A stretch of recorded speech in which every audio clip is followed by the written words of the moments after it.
Et avec Jean-Luc Lemoyne qui vient de nous rejoindre pour la session de rattrapage. Et oui, Jean-Luc Lemoyne qui chaque jour nous propose une session de rattrapage. Et aujourd'hui, Jean-Luc, vous êtes très content d'être en présence de Jean-Baptiste Marteau. Oui, monsieur parfait. Hein, le mec énervant. Jean-Baptiste Marteau, le seul homme qui réussit toutes ses épreuves à Fort Boyard.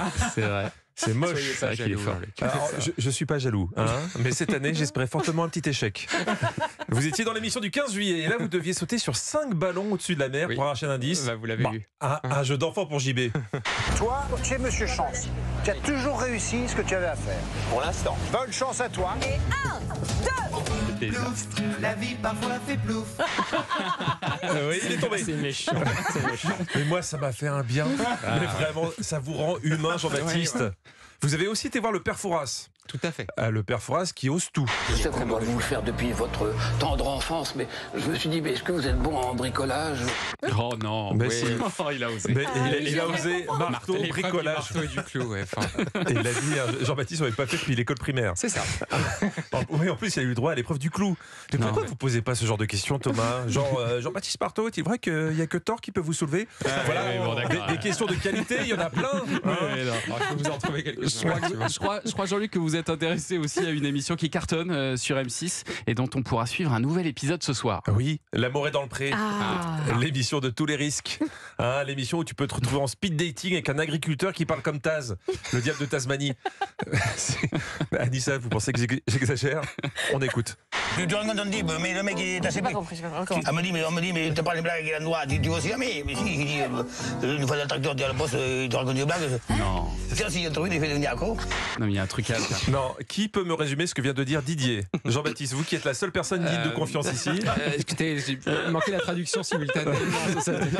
Ça devait être écrit au moins en bas de l'écran quand même. Oui, vaguement. Ouais, vaguement. Alors, Il n'y a pas de traducteur pour ça, ça n'existe pas. ça n'existe pas. métier. En tout cas, on s'attache. On s'attache, On évidemment. s'attache, On oui, a très envie de attachant. partir avec lui.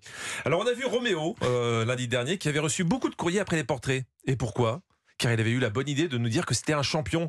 Et ça, les sportifs, ça attire toujours les convoitises. Tu es champion d'une certaine catégorie de championnat. Un cri de cochon. Vas-y, C'est la fierté de ma mère. Ça. vas-y.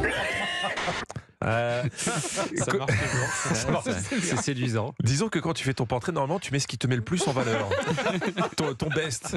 Moi, le cri de cochon, je l'aurais pas mis en 1. Eh ben, je suis un crétin parce que Roméo, il a reçu une pelletée de lettres. Mon cher Roméo, j'aimerais beaucoup découvrir la belle personne que tu es et surtout entendre de nouveau ton cri du cochon amoureux. Ah, le cochon amoureux. Ça vous rappelle un ex, Anissa? Oui, Oh là absolument. là, incroyable. Dites-moi, Je l'embrasse. il y avait que Roméo dans cette émission, il y en avait d'autres, non? Oh, regardez-le, ce jaloux. Tout ça parce qu'il sait pas faire le cri de cochon. Si, très bien. Allez-y. Pas mal. Oh là. Pas mal, hein. Ça y est. C'est plus la trouille. Alors attention, je préviens le service courrier. On va recevoir des tonnes de lettres. Voilà, il va y avoir de la demande. Ce qui est horrible, c'est qu'au bout d'une semaine, on vous a déjà perdu. Alors, je vous rassure, il n'y a pas que ça qui attire les femmes. La preuve lors d'un speed dating. C'était vraiment très émouvant. Alors j'ai vu que tu avais flashé sur mon foie à pizza. Bah oui, mais il faut savoir se donner des chances. Hein. Moi, par exemple, je sais que j'ai pas beaucoup de charme, mais au moins j'ai un appareil à raclette. C'est un atout comme un autre. Bah, on est d'accord. Ça flashait sur mon four à pizza. Je pense qu'on n'a pas mieux. On a c'est eu aussi génial. Jean-Marc qui a eu bien du mal à trouver ses mots face à ses prétendantes. Enfin, c'est mon idée maintenant. Chacun voit midi à 14h. Comment on dit déjà? Alors, je crois que pour un agriculteur, c'est chacun voit midi à sa porte de Versailles. Hein. Dans la série romantique, on a eu aussi Patrice qui recevait la douce Justine et la gentille Véronique chez lui.